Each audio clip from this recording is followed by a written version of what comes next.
Well, good morning and a very, very warm welcome to this solution workshop hosted by WWF in the framework of the Forum for the Future of Agriculture 2021. Unfortunately, as you saw, we started with a video that had some sound and you couldn't listen to it. It's one of these hiccups we sometimes find ourselves with in these times of all online type of world and working world that we have now.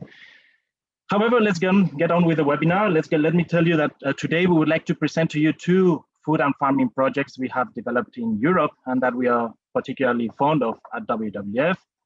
And not only for the results that these projects are achieving on the ground, but for having set them up together with leading agri-food partners. Striking the right chord is obviously an English idiom, but also the musical title we have chosen for the event today, trying to suggest that we need to play several notes together to support nature-friendly farming. Of course, we can play chords in our own rooms. Possibly, actually, several of us are connected from a room with a guitar or a piano nearby. But I think that the music sounds even better when it is several instruments that play together.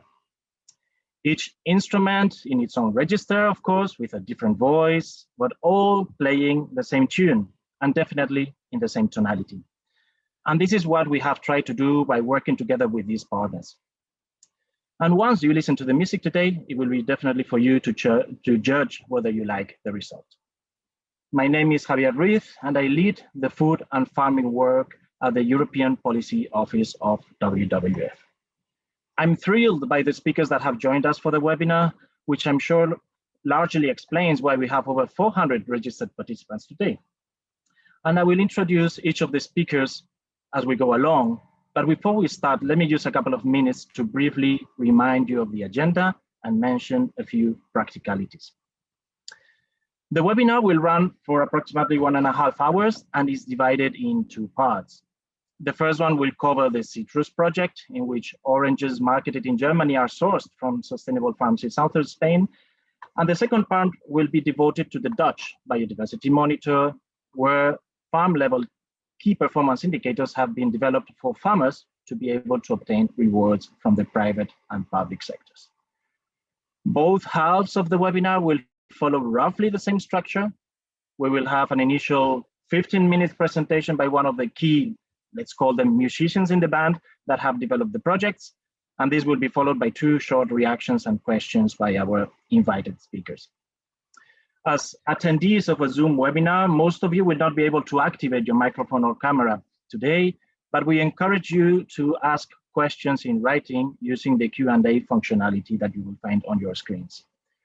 We will do our best to answer as many questions as possible during the webinar at the end of each of the 2 halves. Please be aware that the webinar is being recorded so that it can be replayed and shared further. So without further ado, let me welcome my colleague, Dr. Marina Berman, who leads WWF's strategic partnership with Germany's largest food retailer, Edeka, since 2016. With a background in ecological economics, beyond working for WWF, Marina is also a lecturer at the Fresenius University in the master's program, Sustainable Marketing and Leadership, and is contributing also in the EU policy arena to the development of the Farm to Fork Code of Conduct for Responsible Business and Marketing Practices. Marina, welcome. The floor is yours. Many thanks, Javi. So I would like to ask you to share my slides today. And first of all, thank you very much for giving me the opportunity to present the project today on behalf of a large team. And I know that some of our team are now listening, so I say hello also to you. And today, Patrick Freund, as a project manager from WWF Germany, and also Felipe Fuentes-Sass from WWF Spain are joining and supporting me as part of our team. And I'm happy to present and also to discuss with you today the Joint Citrus project as a showcase for the implementation of the Farm to Fork strategy. Next slide, please. Thanks. WWF is one of the biggest conservation organizations worldwide, and Germany's biggest retailer, Edeka, started a cooperation in 2009. And we have two overall goals. The one is to reduce Edeka's footprint of their around 8,000 private brand products, and secondly, to promote sustainable consumption of 12 million consumers at Edeka stores every day. And our partnership aims to give solutions for our main societal challenges, meaning climate, freshwater, biodiversity, and saving valuable resources and fostering an efficient resource management. Next slide, please. We all know that retailers are often in public spotlight when it comes to sustainability.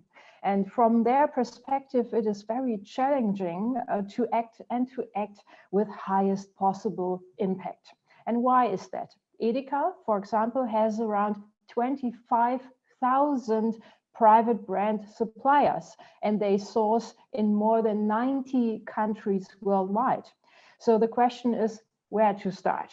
So where's the highest match between negative ecological impacts on the one side and a high assortment relevance on the other side?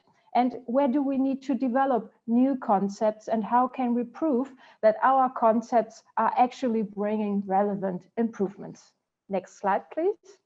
So that's why we conducted an impact analysis, and we used the method of ecological extended input-output analysis and empirical data from Edeka's purchasing department of 94 fruits and vegetables from more than 60 countries. And here you can see on the slide that the x-axis shows the purchase volume in euro, and the y-axis the absolute environmental costs in euro. And the matrix shows that for Edeka, oranges and mandarins from Spain have the highest environmental costs. And this is mainly due to the intensive cultivation, including the use of pesticides and fertilizers, both with a high global warming potential, and the high use of water in a region with high water scarcity. Next slide, please. And so we decided that we wanted to reduce the footprint of oranges and mandarins in or from Spain. And we furthermore have realized that no sufficient sustainability certification or standard system exists for citrus production. So we decided to do a project, and first we had to find farmers that were open and maybe also crazy enough to join this adventure. And we luckily found Iberhanse, a producer in the south of Spain. And we developed a group of experts in different fields, including WWF Spain. And actually WWF Spain looks back on a long and profound expertise in with respect to promoting good agricultural practices. And furthermore, a common understanding of the shared mission had to be developed, considering the different limitations, interests and risks of each stakeholder. And to keep it short, in the end, the involved actors decided to harmonize conventional and organic cultivation practices, and therefore reducing the specific negative environmental impacts of conventional farming as much as possible without a decrease of the amount of harvest. And now, next slide, please. We would like to give you a short impression of our project, told directly by some of the actors involved. And Javier, may I ask you to start this short film, please? Thank you.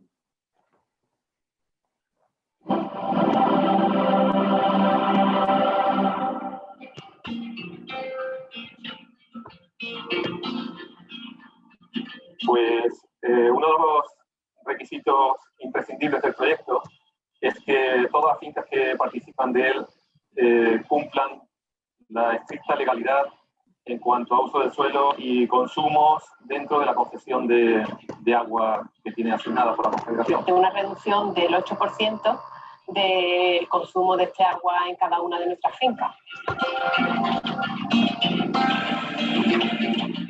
todas las fincas utilizamos el riego por goteo para no derrochar agua, y con eso pues lo que pretendemos es darle al árbol el agua que necesita. El control biológico que se lleva a cabo en las fincas del proyecto implica un respeto sobre la biodiversidad de los insectos beneficiosos que tenemos y que nos controlan de forma natural las plagas y enfermedades que podamos tener en el cítrico. Pues supone una reducción considerable de pesticidas, de productos fitosanitarios y a su vez también un ahorro económico.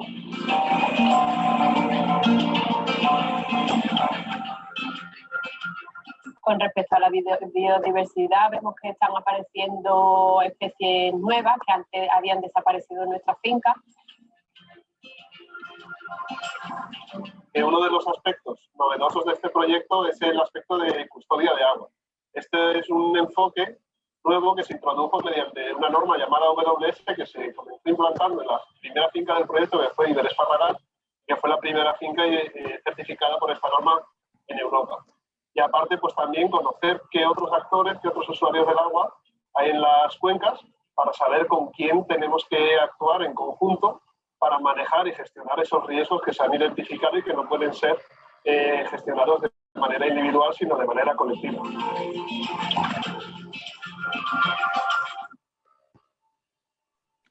All right, many thanks. So perfect. So actually we started our project with one farm in 2015, and now we are counting 15 fincas in our project. And you heard about this region, the Guadalquivir River Basin, and why is it of so much importance? First, it's the garden of Europe. So many of the fruits and vegetables we consume in Europe come from this part of Spain. Second, it is a highly relevant ecosystem. The Doñana National Park, you can also see it here on the slide, is close by with many rare and unique species. And third, there are severe damages existing due to an intense and wrong farming practice, which has led to a high loss of biodiversity, water scarcity and pollution, and a lack of policy and governmental management. Next slide, please. So therefore, we decided to focus on our work on four main aspects, which you can see on this slide. And the overall goal is to promote and enable resilience in our project. Next slide, please. And to ensure water legality is one of our preconditions in the project, and which already shows that this is not automatically given in Spain, and we actually face a huge lack of control and mismanagement of water resources in that region. Next slide, please. And we monitor all of our activities in the project on a regular basis. And here on this slide, you can see our results with regard to water savings. And our farms are actually using less water than allowed with respect to the water concessions. So saved water means that this water is given back to the ecosystem without creating any rebound effects. Next slide, please. And we also adjust fertilizer use to nutrient levels, and we increase organic matter. And the basis for the fertilization are regular soil and leaf analysis. And a limited use of herbicides leads to more biomass material, which then enriches the production area. And where there is too little natural biomass material, we use compost or organic liquid fertilizer. Next slide, please. We also rely on natural pest control, and we try to substitute highly hazardous pesticides, and therefore we often say that our best employees can fly. So actually we have changed the pest management, and now we, for example, have 16 different ladybirds on farm level, and they help the growers to control pests. And additionally, we use the toxic load indicator as instrument to phase out and to replace highly hazardous pesticides. And this has led to a complete change in management on the farm and of certain employees. So people that once were in charge of pesticide management are now biodiversity experts, counting and monitoring the ratio between pests and beneficial animals. Next slide, please. And on this slide, you can see that this has led to significant pesticide reductions from year to year. And so we constantly reduced the amount of fungicides, herbicides, and insecticides. Next slide, please. The growers also invest in measurements to promote the biological diversity on farm. And this also has positive effects, which you can see on the following slide. Once again, thanks. So referring to the significant pesticide reduction, the growers also invest in return in giving space, in giving food, and the right conditions for reproduction of beneficial animals. And this slide here illustrates some of our best employees helping us to reduce the negative environmental impacts and to balance and stabilize the citrus production in a natural way. Next slide, please. And their positive work and impact has led to ecological cost reductions in certain categories which we analyzed: water use, land use, pollutants, and greenhouse gases. And these main analyzed project reductions are in water use and land use, which you can see on this slide, due to the pesticide and fertilizer management optimization while having a stable amount of harvest. Next slide, please. And part of our joint project is also a broad end consumer marketing, including an on-product communication that explains the project and its goals. And in 2019, every fifth orange and mandarin available at Edeka markets was from this project. And in the medium term, we are working with Edeka to source the entire citrus range from project farms only. And now I would like to shortly switch to the farm to fork strategy and our learnings that might be helpful for the following elaboration. Thank you for sharing this slide, Javi. So WWF is welcoming the developments of the European Green Deal and the farm to fork strategy, as it shows a clear path for the transition in the agri-food system and towards living within environmental limits. Next slide, please. And now I'm referring back to the title of this presentation, and I want to outline here existing similarities between the farm to fork strategy and our citrus project. And first, as the farm to fork strategy, our project is a multi-stakeholder project that directly involves actors from farm to fork. Second, we work on feasible solutions for a sustainable transformation that, as in our case, proves since it's the beginning in 2015 that change is possible. And third, we also have ambitious quantitative targets, which we monitor and report on a regular basis. Next slide, please. And to better understand what we can learn from this project structurally, I have presented the motives and incentives of the 4 groups of actors in this slide. And as you can see here, for the growers, one incentive and motive is that they, as conventional farmers, that they learn about regenerative farming, that they can save costs, that they have a secure, complete acceptance of guarantee from the retailer, which leads to a plannable capacity utilization, and that they have a long-term cooperation with the retailer. From the perspective of the retailer, for them, it's definitely a USP, this project, and the strong cooperation with the suppliers and with us. And they managed to have a lift from a price entry product to a medium price segment. And of course, this project is also part of their own, reaching their own sustainability goals. From the consumer perspective, they have a better and a more sustainable and reliable product choice and a broad on product communication. And for us as NGO, we see this project as a role model also for other retailers, politics, and other growers. And of course, it's also part of our of reaching our own conservation goals and the SDGs. Next slide, please. And that's my final slide. So I would finally like to grab the chance to share some of our recommendations with respect to the next steps in the Farm to Fork elaboration. So first, I think that we have to keep in mind that we want to change the whole agri-food system, and this means that we have to talk about collective changes, and that's actually this requires a cultural change of habits from the supply and the demand.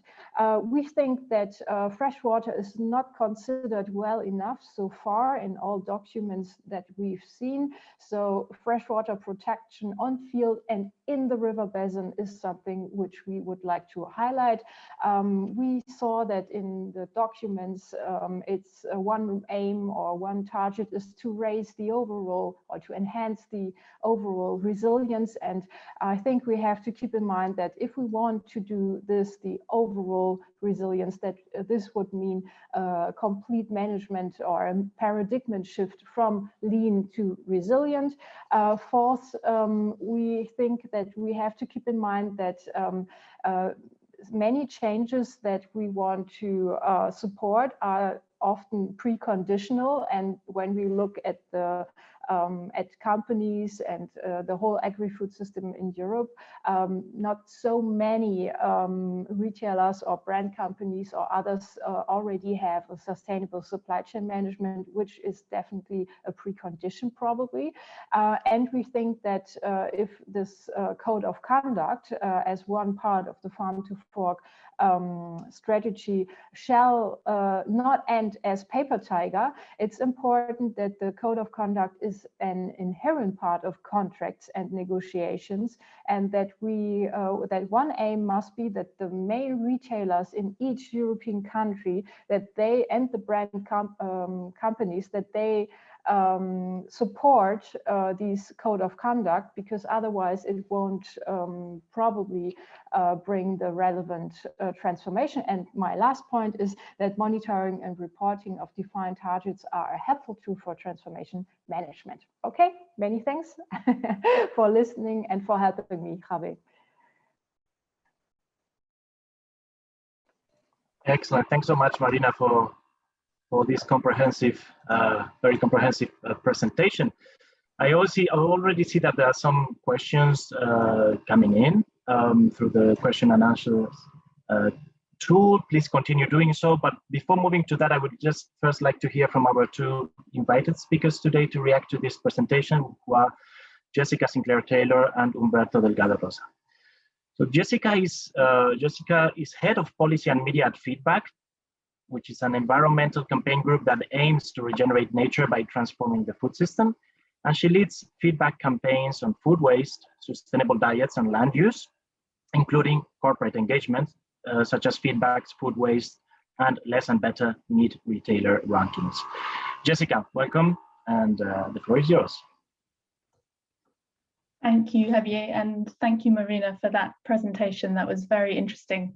Particularly your last couple of slides on the implications for the wider learning of the project, I especially appreciated. As well as the slide at the beginning where you discussed how you chose the products to focus on.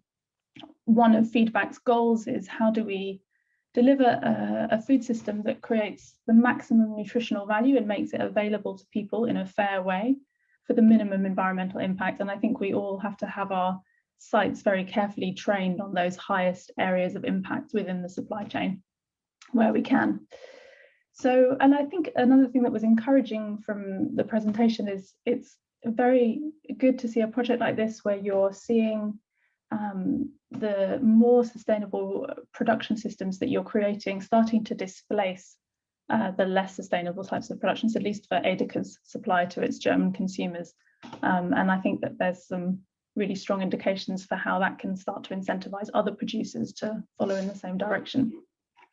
So my questions and reactions are around this question of what does the learnings from this project tell us about the wider conditions for change in the supply chain? And how do we go from this is a wonderful project that WWF and Edeca have carried out to what are the frameworks that enable us to replicate some of this learning? And so there are two kind of areas within that I wanted to draw our thoughts together around.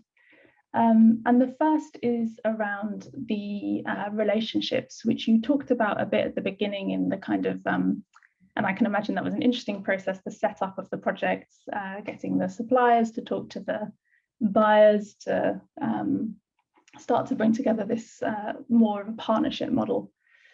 And I think that that's something that's often ignored in sustainability questions outside of the kind of technical, what needs to change in production. What are the relationships between growers and buyers and other actors in the supply chain?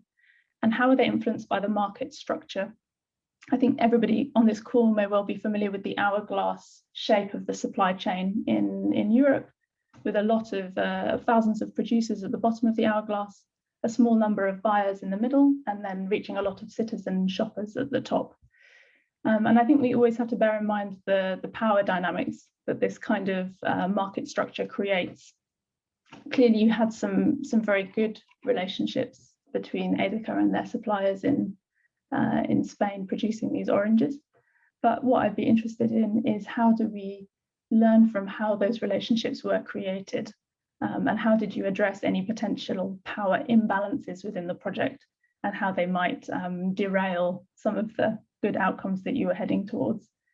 And also, are there any implications for other producers in the region who maybe are less big companies, less able to engage with these kinds of frameworks or partnerships?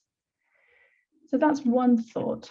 The second thought is around replication and how you take learnings from this, which are being very much championed by one company and one project, and extend them to other companies or to other partnerships. And you mentioned in the why this is potentially a good project for Edeka is it's a USP, which is of course an important thing for why they've decided to undertake it. One challenge that I've seen with food waste sustainability progress is that sometimes one major company occupying the space, the sustainability space on one issue, can actually create less space for other companies to do so. But also that big steps forward by one company can create the interest from regulators, from policymakers to kind of enable more of a flat playing field and enable other companies to come up to standard. So from that perspective, I'm very interested in not only what are the codes of conduct that companies should be signing up to, what kind of work do they need to do in their own policies and supply chains, but also what are the frameworks that policymakers can be drawing on to encourage this kind of supply chain cooperation. And I think the example we had from food waste was a EU directive which is just coming into force now to prevent unfair trading practices in the food supply chain, which hopefully starts to even out some of the power imbalances and create more of a flat playing field that enables these kinds of collaborations. Okay, so I fully acknowledge that none of those are easy questions to answer, especially not in a few minutes, but that's why we need projects like this to enable us to explore them. And I'll finish there. Thank you very much. So many thanks. That was like a firework, and it's really interesting hearing your view on it. And Patrick and Felipe, please feel free also to join this discussion. So maybe the first attempt from my side to answer your first question with respect to the relationships, the power imbalances. I think we have to keep in mind that this project is part of this overall intersectoral partnership of WWF Germany and Edeka, and that was started in 2009. So we have like a stable basis and a stable roof. And this is something I think that was really important, and it's no secret that this intersectoral partnership between WWF Germany and Edeka is quite conflictive. Yeah, so of course, we are very different actors, and it took several years to understand each other better.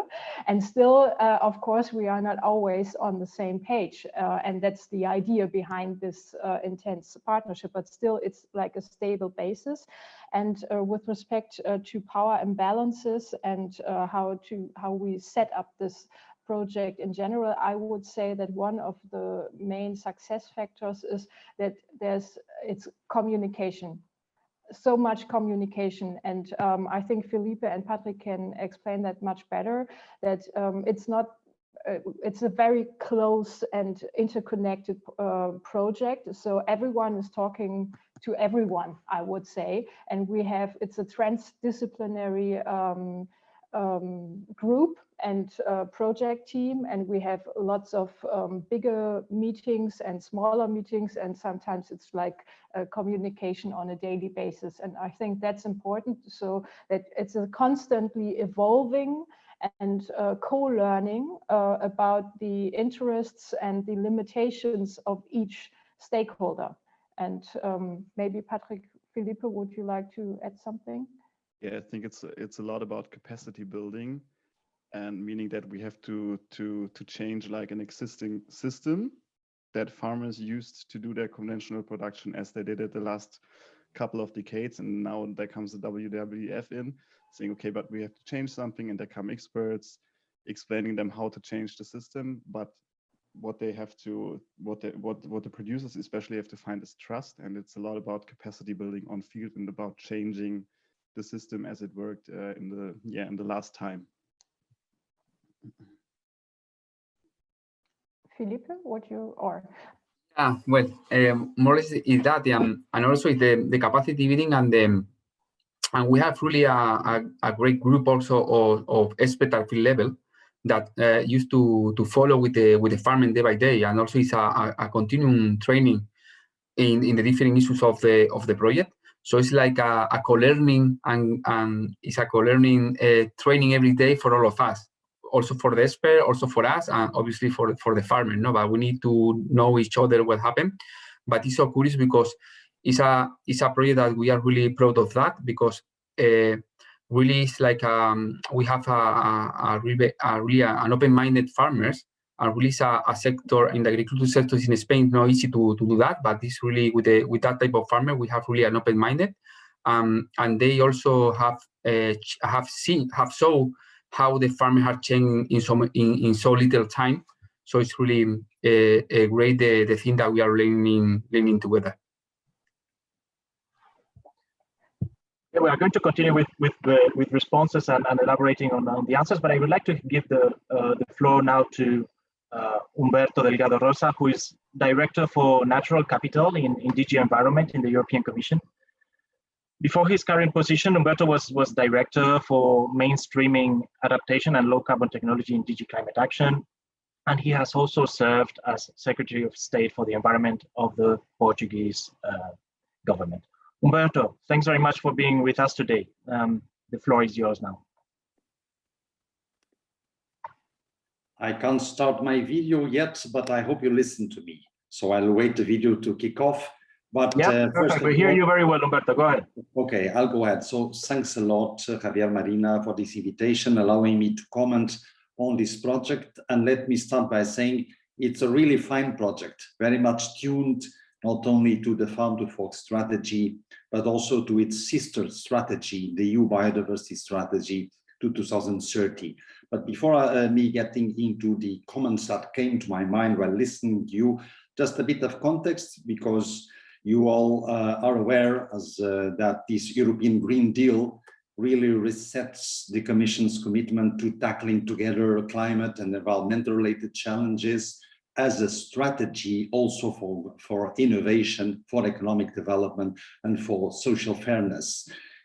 These two strategies that emanated from the Green Deal, the Farm to Fork and the biodiversity strategies, they share the basic goal, which is to enable our society to come to live within planetary boundaries, both now and in the future, because that's indeed what we need and we don't have now. Why this focus on food? Well, nowadays, everywhere in many environmental problems, if you scratch the surface, you will often find a food link, not only agri-food, but often also agri-food link from the production side. That's why you find within both strategies some common targets, such as these targets to reduce 50% of the risk and use of pesticides, to reduce 50% nutrient losses, and promoting that up to 25% of the EU agricultural land will be organic. All these are in both strategies. And there's a further target, which is only in the biodiversity strategy, but it's not less important, which is to bring back 10% of landscape features rich in biodiversity into agricultural land. So with this said, of course, if one thinks of Andalusia, we can certainly detect a significant need for a move towards sustainability. If you just think about water abstraction, the immense use of plastics and so forth. So it's a very good spot in Europe indeed to tackle this. The reference to the Doñana National Park was done, where it suffers from excessive water abstraction. So this is very pointy and very well selected. There's another aspect that I appreciate a lot, which is you've picked here a cooperation between retailers and producers. And the role of retailers is absolutely fundamental. They are the ones that can influence the both sides of the spectrum, from consumers to producers. And I think that's very adequate also. Another aspect that I like in what you brought in is this implementation of integrated pest management together with efficient fertilization, respecting soil fertility. It brings a very good example of several issues I would like to signal. And one is, first, several targets. These several targets I've referred, they can be mutually supportive. Often people have looked at a target plus another target is not always too much of a burden. But of course, if you promote organic farming, you have less pesticides. If you have more landscape features, you have beneficial insects that can kick in to help you deal with your pests. So I think it's also a very good demonstration of the virtuous circles of this transition towards sustainability. Of course, water use is fundamental to get it more sustainable. And I'm very pleased to see these savings that the project has delivered, which actually go in line with recommendations that the European Commission has provided to Spain for the drafting of its future CAP strategic plan coming. So win-win situation, I think we find within this context. Another aspect that certainly comes to mind is, first, on measuring this ecological impacts. This brings in this need for businesses of all kinds, from retailers, from producers, businessmen themselves, to take into account the risks and dependencies they do have on nature and natural capital. So on measuring this ecological, and by the way, I suggest that the product environmental footprint methodology is a good one to have in this kind of projects. Not sure if you follow that one or not. Maybe my couple of last comments. One is something I like, which is this marriage between technological approaches and nature-based solutions. In your project, I see coexisting, bringing in landscape features to deliver nature-based solutions per se, together with some technology to help apply the right fertilization or to use on water use. Maybe finally, final comment would be the following. A project like yours has a big demonstration potential, especially if you can manage to get a farmer-to-farmer demonstration. Convinced farmers saying to others, hey guys, you should join in. For this, of course, it's not enough to signal the reduction of ecological costs. you also need to signal the economic viability. So I'm actually interested in knowing more of the economic advantages that those in this system can actually benefit and get. So very finally, you know, in contacting with farmers, when I found the most promising avenues is when the farmer gets really a pride on the way he or she manages the land and manages biodiversity. I think here on recognizing that you have now more insects helping you, more pollinators probably around, and more nature of several kinds coming in. If this pride joins to the economic benefits and the economic viability of the fincas, then you get it. So thank you, and back to you.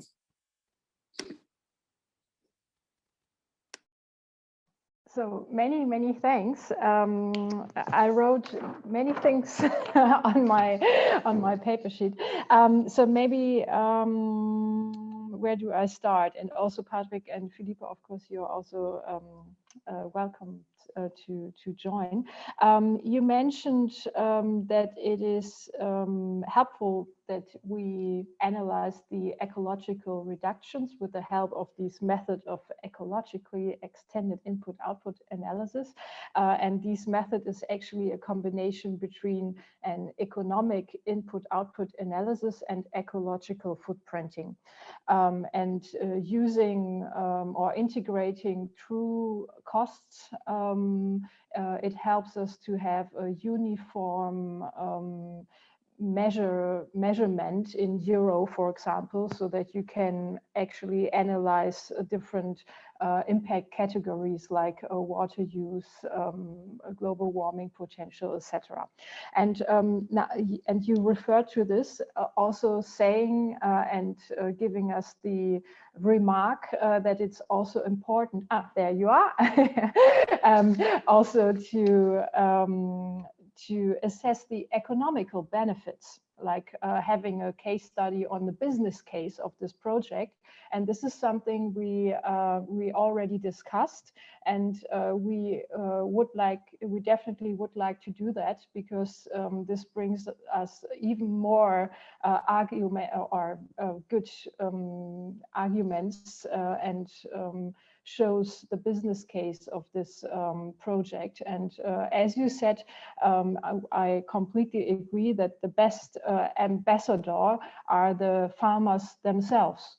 And because they can show I'm still alive, my farm is still working, it was an adventure, and now everything looks different than before 2015 or some years ago. And this is like the most convincing part of it.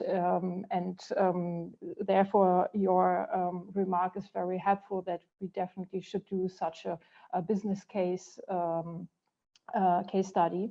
And maybe with respect to how can we also accelerate the changes or the transformation from our project to a bigger perspective. I think due to this special constellation of involving WWF Spain, and they have such a long and profound expertise, and they are so well connected in that area, and they also, of course, do a lot of policy work. This helps us to bring these knowledge and these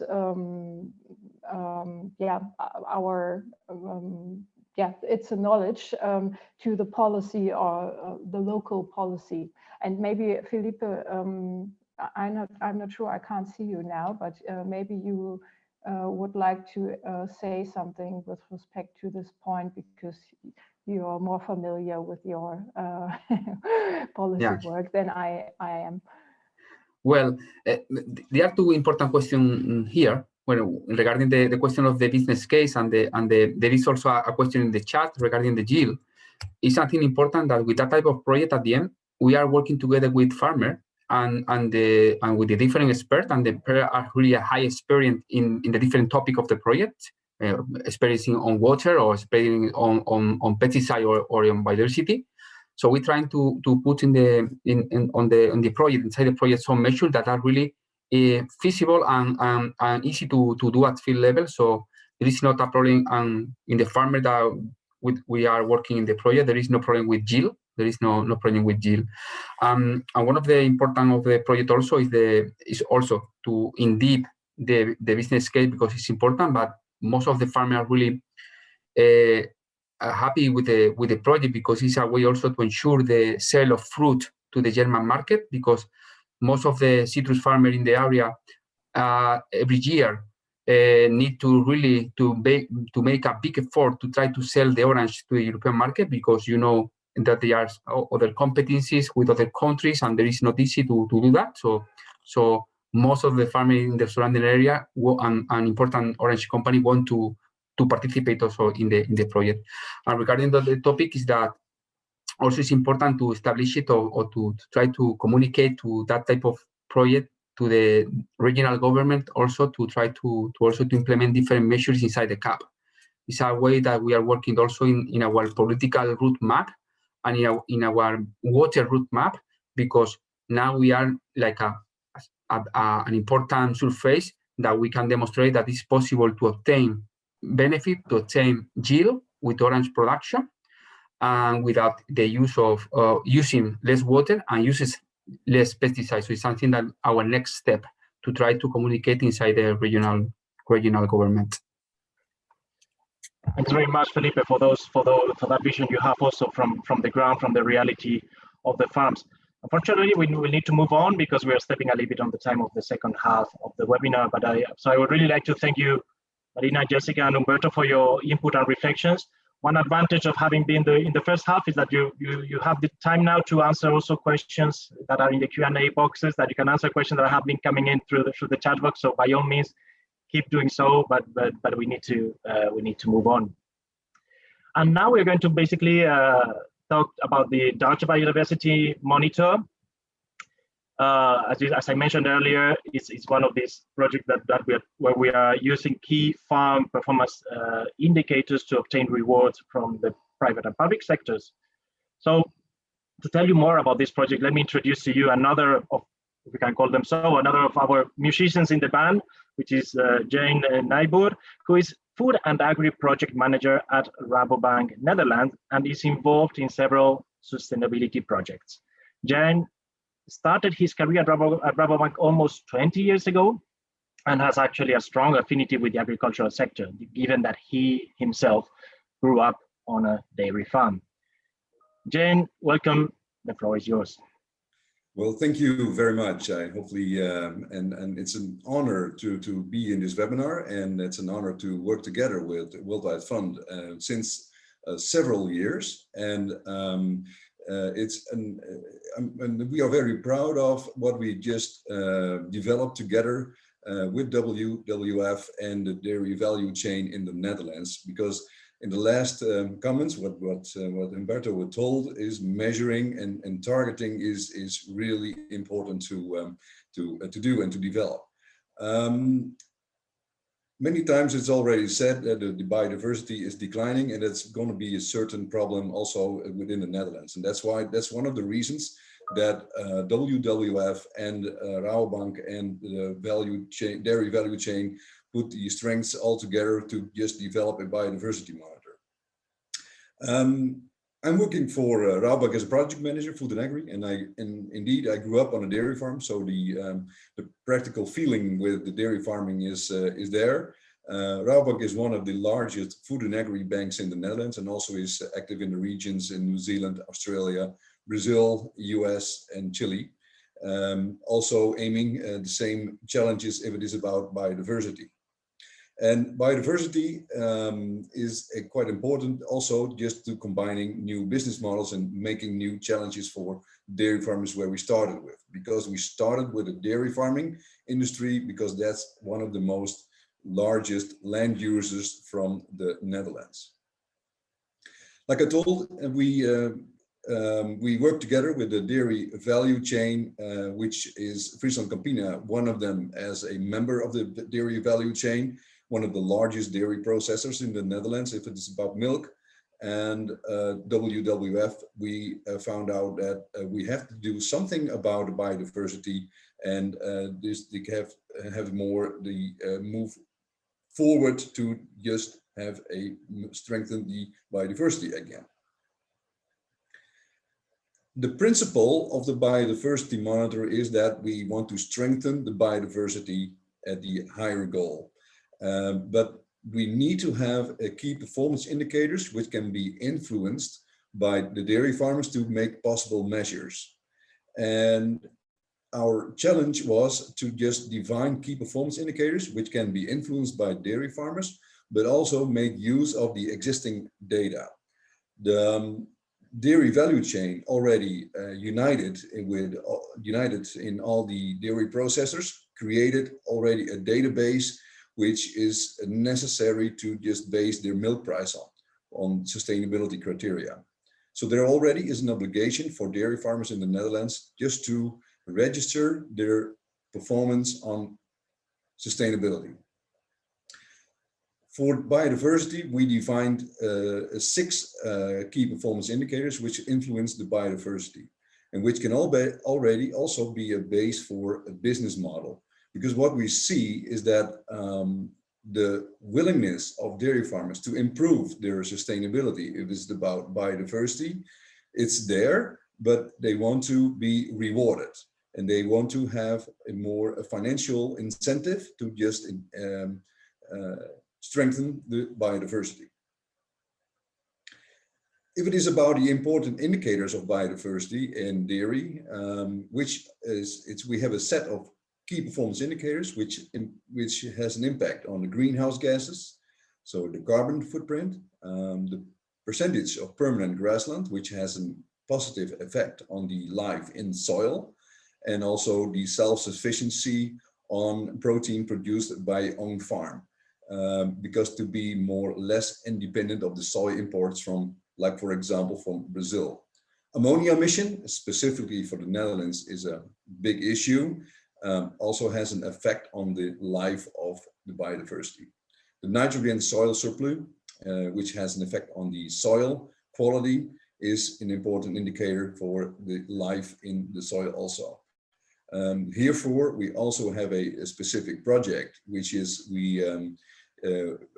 is initiated by the biggest landowner of the Netherlands, an insurance company and a drinking water company. We also working on a specifically open soil index, which contains the data of the soil quality for each individual farmer, just to sustainabilize also the soil. For us, the nature landscape and the herb-rich grassland is an important indicator just to show the biodiversity. What is the share, what a farmer has in landscape elements and in nature, and herb-rich grassland will help also diversify the grass, the herb-rich grass sorts, and also the diversity. And why for Rabobank is this important? What we see is that the pressure in the society, but also the demand of the market, like the retail, is demanding a higher standard for the sustainability. The way it's produced, the license to produce is going to be more and more important. Just to give the farmers at the end, at the long term, a better perspective and a lower risk, we as Rabobank see that this is a really important role to deal with and to handle with. The biodiversity monitor for dairy farming already is finished, or is in that case is already part of on the way to Planet Proof certification scheme. So it's already on the package. If you buy a milk package or yogurt, it's already there. It's on the way to Planet Proof certificate, which the biodiversity monitor is part of. And the biodiversity monitor also is part of our loan application. So each individual farmer has an assessment based on the data of the biodiversity monitor, and the data will be categorized in different categories just to have a risk profile. For dairy farmer, we have a foundation specifically, just an independent foundation for biodiversity monitor dairy. So the land users, farmers, local governments, landowners, and drinking water companies can make use of this same system. I will show you the results of a practical example. We started with dairy farming because dairy farming was one of the biggest land users of the Netherlands, and next to that, the arable farming is the other sector which makes part of the land use of the Netherlands. Together with the processors in the arable farming, local governments and WWF and Rabobank, we are developing a biodiversity monitor for arable farming also, which contains some of the same indicators as from the dairy farming, but we have some specific indicators, which is about the use of crop protection, but also the percentage of green manure and organic matter, which is quite important for the arable farmers. We will expect that we have finished this project at the end of 2021, and then we want to implement it in the sector and make the use of and create more new business models for that sector. Like I said, it's the biodiversity monitor is targeted based. It's not a way of that we can say how a farmer has to make measures. He has specific targets on each individual indicators, so each individual farmer can do his effort to just improve the biodiversity. It is data driven. We make use of the existing available data sources from the circularity, which is already an obligation in the dairy industry. And from the arable farming, we also make use of existing data from farm management information systems, but also from the local government information, which is already collected each year, and satellite data. What we want to show is that we want to create the biodiversity monitor of dairy already is a standard for rewarding. Like an example is the On the Way to Planet Proof.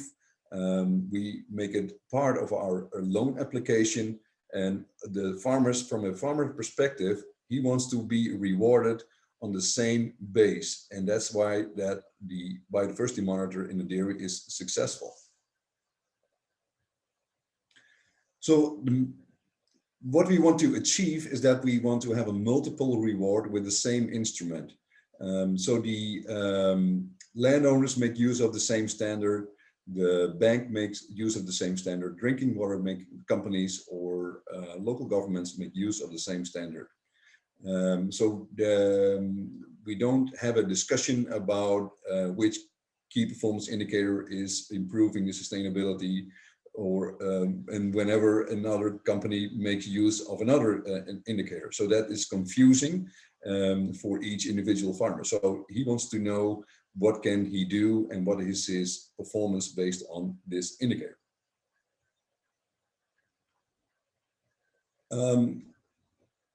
In 2020, we, together with World Wide Fund and Friesland Campina, we had a pilot in a certain area of the Netherlands, just to show how it works, the multiple rewarding on an individual farm. And the starting point is that in this case, a dairy farm produces about 1 million kilograms of milk. That's about an average size of an individual farm.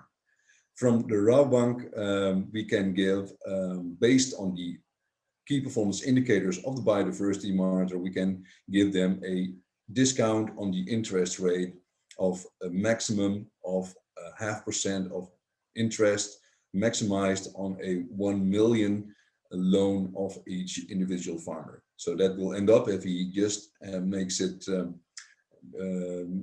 can make use of 5,000 euros each year for a period of 5 years. If the individual farmer has he is successful and he can prove that he has the individual key performance indicators On the Way to Planet Proof, he can get about 2 cents each kilogram milk. So that ends up in 20,000 euros each year. And the province of Drenthe, that's a local province in the Netherlands, they gave a reward of the sustainability of €2,500. So the total reward is 27,500 euros. And that's quite a lot of money because we did a study together with Wageningen University Research that when the farm will accomplish to this biodiversity criteria and he will reach the top of performance on the sustainability, he makes extra costs because he is extensifying. He has to take certain measures about organic matter that will end up to extra costs. So this is necessary at least to cover the extra costs what he will make to extensify or to improve his sustainability. And this was a idea just to give more inspiration for other companies just to join to be part of the rewarding for the biodiversity. So this is where we started, and right now we want to improve this system in our loan application and just to give it more nationally more emphasis. Like I told you, is that the local government, but from the market perspective, from a consumer perspective, and also from the partners in the value chain, they make a rewarding. And what we see in the Common Agricultural Policy, the Green Deal, preserve landscape and biodiversity is an emphasis. So what we would like to do is also, and what we like to see is that the biodiversity monitor is also going to be part of the eco schemes of the Common Agricultural Policies. So that also the Common Agricultural Policy makes use of the same standard what we use for and as a measurement tool, targeted based for the Common Agricultural Policy. This way, we create a new perspective for farmers on a rather specifically and a rather simple way just to improve biodiversity, just to show and give them a new way of business model, because we think that this will help the farmer to give them a new perspective. Feel free to ask, and thank you very much for your attention. Thanks very much to you, John, for a very, very interesting presentation. Excellent. Questions keep coming in. If I may say so, for participants, attendees, if you use the questions and answers button, it would be a bit more structured than if you use the chat, which is a bit of a more complicated feature. So by all means, use the questions and answer button to ask your questions in writing. But before we move into having a look at those questions and answers, I would of course like to welcome two of our speakers who will be also commenting on the presentation that we just heard. So first of all, we have Lena Schaller, who is a senior scientist at the Institute of Agricultural and Forestry Economics at the University of Natural Resources and Life Sciences in Vienna, BOKU. In the last 10 years, she has been focusing her research particularly on the provision of public goods and ecosystem services from agriculture. And Lena is taking part in several EU-funded projects such as Console and more recently Showcase. Lena, welcome to our webinar. The floor is yours. Yeah, many thanks, Javier. I hope you can all hear me. I'm actually very happy to be invited here to give a statement on the biodiversity monitor. As the monitor has in our now running H2020 project, Console has been one of our practice examples for more result and market-based approaches for improving the environmental performance of farms. And perhaps very quickly, why we are interested from the point of view of economic and social sciences in approaches like the biodiversity monitor. For us, the provision of biodiversity and also of other environmental goods, of course, by agriculture has this classical public goods problem. The markets are prevented from working for them, and there is no price for biodiversity normally. The markets don't pay the farmers for creating it, and normally there's also a clear trade-off for farmers between, on the one side, producing environmental outputs like biodiversity and being profitable on the other, and profit is a business reason, yeah, for the farmers. So as Jane put it, the biodiversity is on decline.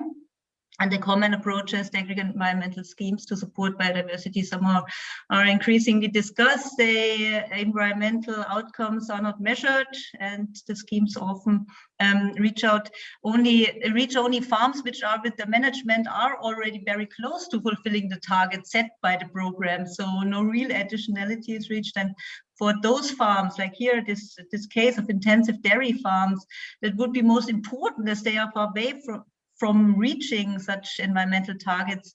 The acceptance to join into the program is low, as it's just not profitable. So for us, such a result-based approach, incentive like the biodiversity monitor, is really an example of an incentive pathway where, on the one hand, you have the environmental effectiveness in the center, and as also Jane put it, the farmers can be eventually really better reached by motivating their entrepreneurship. So to really produce environmental outputs, which can be measured easily and made visible. And that's also a very important point. They are visible to society also, and then can finally be sold to the markets or to other interested entities like the province of Denze.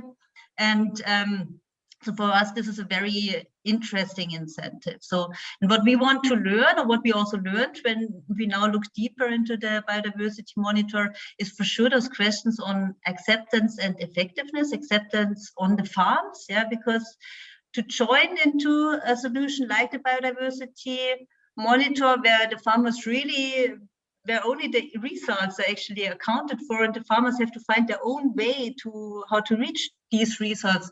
For the farmers, this is a considerably higher risk, yeah, business risk, than joining into a measure-based scheme where the management is prescribed and just the costs are paid. So here the question for us, also looking in the biodiversity monitor, is really how such approaches can be designed, that this risk is minimized as much as possible, so the farmers accept also those contracts and step in. And here really one major point are the indicators for us and these KPIs. So there must be really a clear causality between the management and the indicators. Is really key for the farmers to be able to avoid the risk of failing to reach them. Yeah, they need to understand the indicators. They need clear knowledge about how they can change them for the good. Yeah, so the monitoring must be easy enough.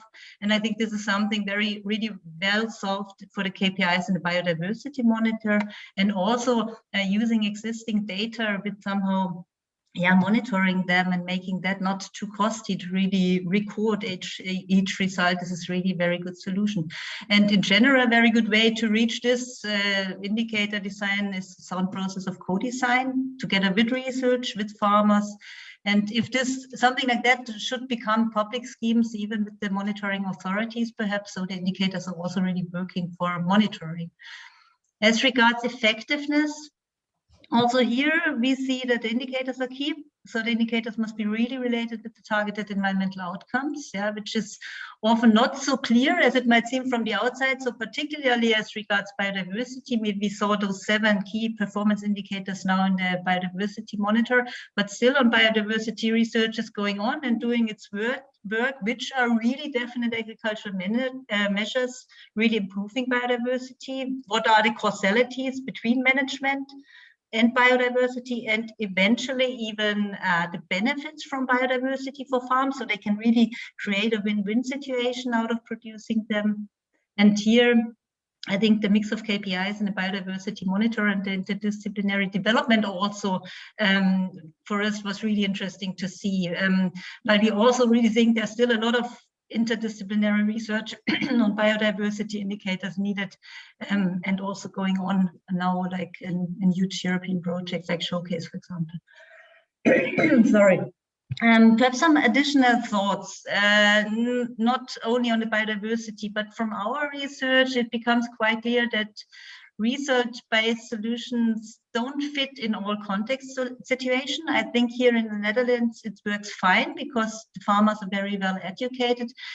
They really demand a high level of knowledge and skills by the participating farmers, or at least often a lot of training and education for the farmers and also the monitoring entities. So you have to look where you implement some such solutions, and also particularly for the problems of biodiversity, which can't be solved on the level of single farms only, but is more an issue at landscape level. We also see that often not single incentives, but mixes of, I'm sorry, mixes of solutions, and they're very good orchestration is also can be very supportive, like embedding into the regulatory frameworks those incentives, and also adding elements that fostering the collaboration of different farmers, for example. I think this is not yet so much implemented in the biodiversity monitor. But anyway, to conclude, for us, the biodiversity monitor is really a very interesting example of a research-based schemes to analyze which design elements were used that make it so acceptable for the farmers, which indicators are used, and how they were designed. And a very general question for us in research-based schemes is how transferable are they? Yeah, and also in the direction of public schemes then needs to be assessed still how effective and also advantages they can be compared to the, of course, broad scale implemented measure-based schemes. Yeah, I think that's it for my statement. And again, many thanks for inviting also the point of view of science into these sessions. And I hope I could highlight some points of interest for the discussion, particularly as regards acceptance and effectiveness and the indicators. So much, Lena. Jane, do you want to react quickly to some of Lena's points before we move on to Pierre, or would you like to take both questions at the same time?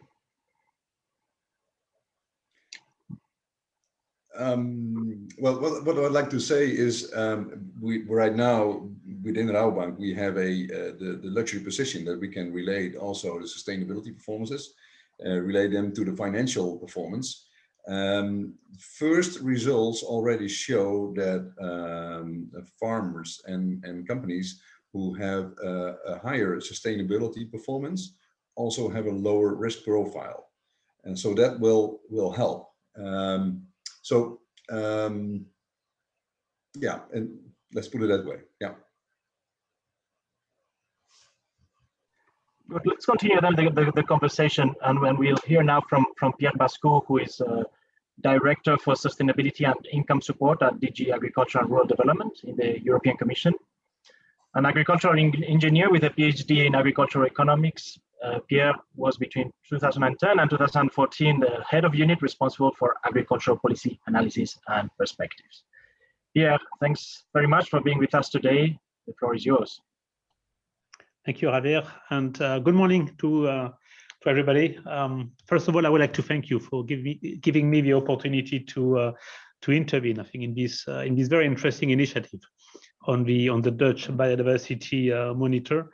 Not only because I think farming, and in particular intensive farming and unsustainable farming practices, highly specialized, have a responsibility, I think, in the loss of biodiversity, but also because farming has also a lot of potential and a lot of solution to bring, I think, to the issue of biodiversity. So I think the presentation very interesting, because in my view, I think it fits very well, I think, to what I think the Commission has proposed in the latest reform proposal for the Common Agricultural Policy, in terms of willingness and objective to improve, and I would say to complete the transition to full sustainability and a drastic improvement in the environmental and climatic performance of the farm sector.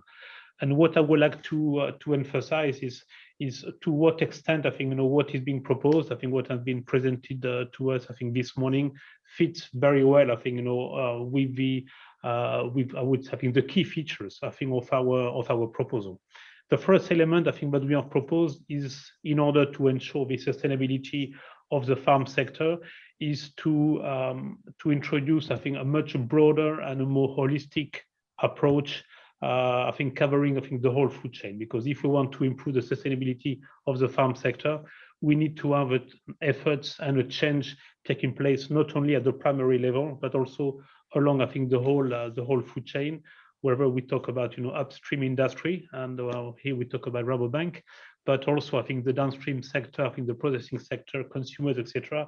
And really, I think what is being proposed to us, I think, and what is being shown today to us really fits, I think, very well, I think, into this collective effort, and I think this collective change of mindset, I think, that we need in order to transform, I think, the farm sector, and I would say in a more broader way, I think, the food system that we have in the EU. So this is the first element I would like to underline. The second element that we have proposed in order to improve, I think, the sustainability and the environmental performance of the farm sector lies in the change that we want to introduce in the policy framework, a policy framework where we would like to change the way, I think, the CAP is defined and the way the CAP is implemented. So moving from a system which is based on the compliance of rules, I think, by farmers in order to receive public support, to a system which is more performance-based. I say more and not fully performance-based, because even in this case, I think, we have criteria which are linked mainly, I think, to production systems rather than, paying on the basis of diversity of species. But I think, what is proposed, I think, with a system which is more based, I think, on performance, very much fits, I think, what you are trying to achieve. And I would like to say that I think the criteria that you have identified, the collection of data, at farm level, etc., really fits, I think, with what we have put on the table and proposed to the member states and the European Parliament. Not all of our proposals are being retained, but what you have been proposing, I think, with these, 7, key performance indicator, fits very well, I think, with what we propose and so far which have been dismissed, which is this farm sustainability tool, which will be a tool to help farmers, not only manage, improve the management of the farm, in economic term, but also improve, I think, the management of the resources that they have at their disposal, and also the social impact. So this is something which is, I think, very much in line, I think, with what we propose. It is also in line, and I think this has been already mentioned in the introduction, about the possibility of supporting this type of initiatives and this type of scheme, I think, with public money, and in particular with the Eco scheme, which is this, I would say, this novel policy instrument that we have put on the table, and this one which seems to be, broadly accepted, I think, by the co-legislators.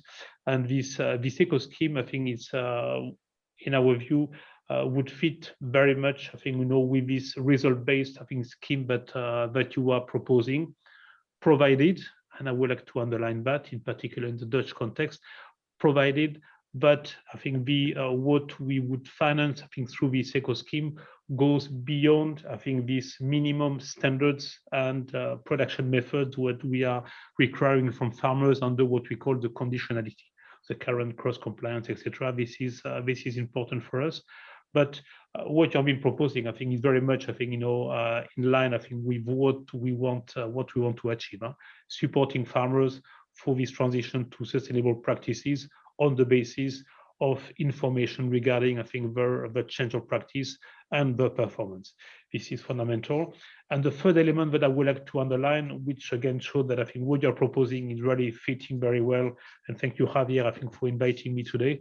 It gives us some time, I think, some kind of, light, I think, in our, heavy political discussion, is also, I think, the contribution that research, innovation, and creation of knowledge, I think, can make, I think, to this change into, and to this transition towards, sustainable farming, because it is, unfortunately, I'm an economist, I think, by background. I think Javier mentioned that, but I think one of the difficulties we have in this environmental field and also in the climate field is that we are lacking, of reliable and up-to-date, information regarding, for instance, I think, the state of biodiversity, regarding the link and the causality link between, agricultural practices and biodiversity.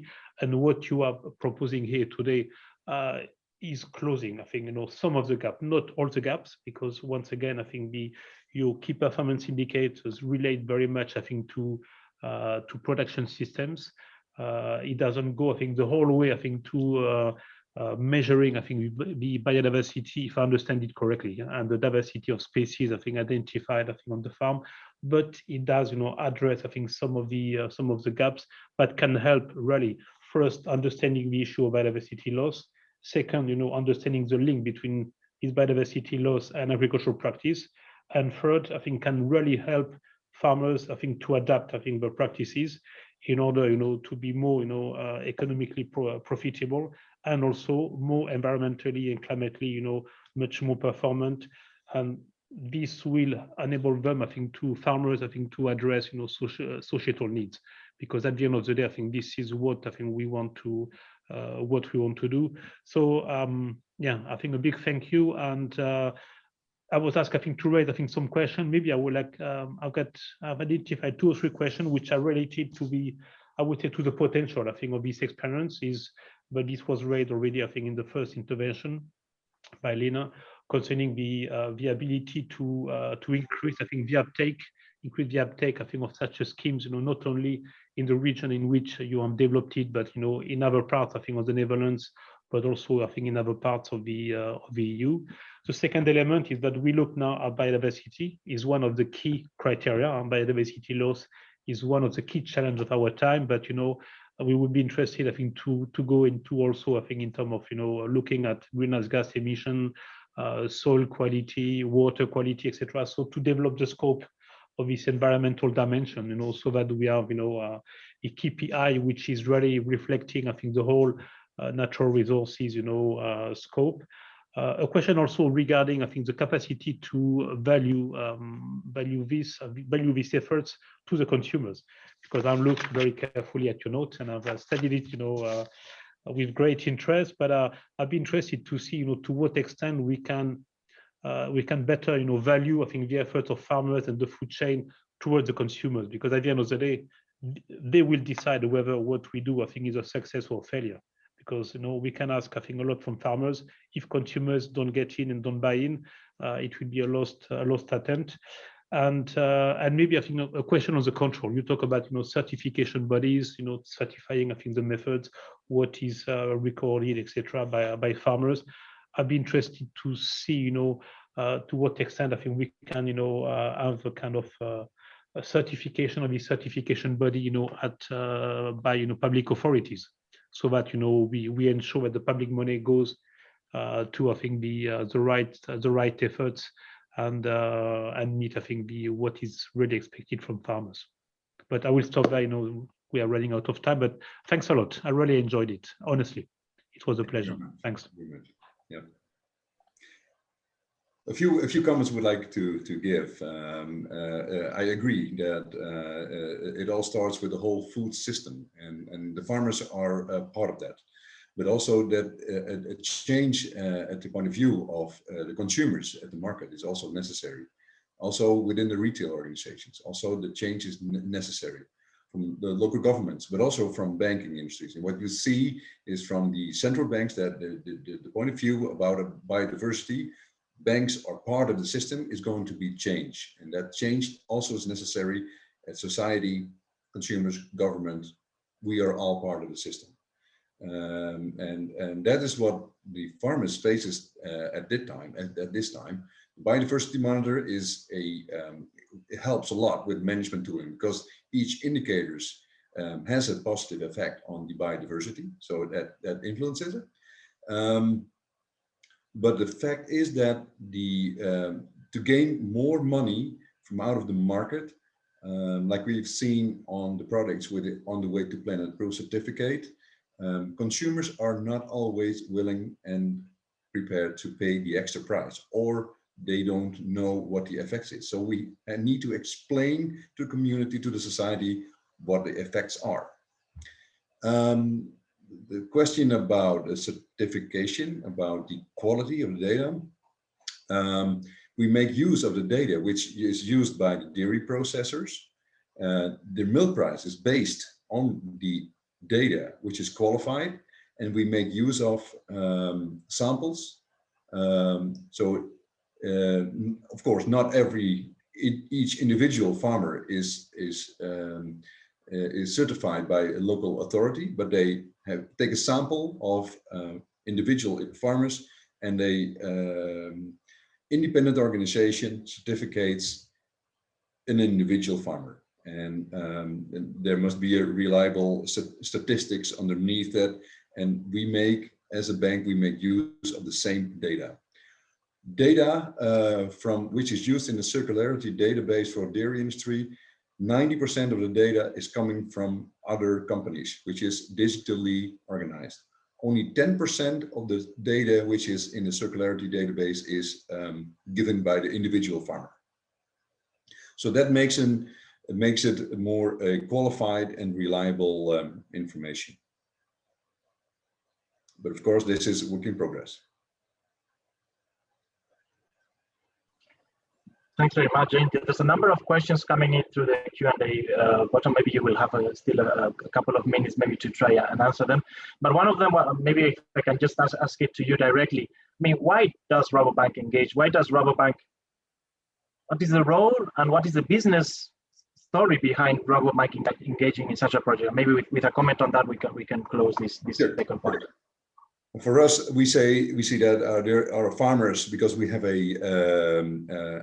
Rabobank, we have about a market share in the agricultural sector in the Netherlands, about 90%. So 90% of the farmers are related to Rabobank. To ensure that we don't have any risk in our portfolio of our loans, we want to show that farmers want to have a certain perspective. They want to have a profitability in the near future. What we see is that consumers in the market demand for sustainability, food security, food quality is going to be more and more important. If we don't change and meet the demands of the market, there will be a certain risk will there be, and that the risk, if we have loans in our agricultural sector, and the agricultural sector is not changing towards the demanding market, which is already there, then farmers and the bank will have a certain risk, and we want to give them a certain perspective. So what we see is that the income of each individual farmer can be gained from several services, what they do for ecology, and the agricultural sector, food and agri sector can have a huge role in that. Thanks very much. Thank you for those final words, Jane, and thanks of course Pierre, Lena, also for your contributions during the debate. Unfortunately, time is running out, and we shortly have to close the webinar. I think there would be a lot more to discuss, but we were just hoping that with this webinar we would give you a good and inspiring summary about these two projects we presented today. And of course, these are just a sample in a way of all that is going on out there, led by very different actors and stakeholders. And I think that all of us, we are all aiming to multiply solutions to help accelerate a much needed change in the agri-food system. And that's what brought us also together here today. I was personally very pleased by the valuable input and reflections by our speakers today. So let me thank them all again for their contributions, and also to the silent, but I think that very active attendees who raised excellent questions through the chat and through the Q&A. And as I think it was very visible during the debate, there are multiple connections between these projects on the ground and the ongoing EU policy debates. And I think that we are happy to have contributed today to help connect these two levels. But sometimes what we feel a bit like an abstract, more policy debate with the realities on the ground and how things can change in real life. And finally, of course, if I may, just a word for our partners in the journey. And if you allow me to come back to the metaphor I used at the beginning of the webinar, our fellow musicians in the band, Rabobank, Edeka, and others that have joined us in this journey, for wanting to play together and really try to strike the right chord for nature-friendly farming.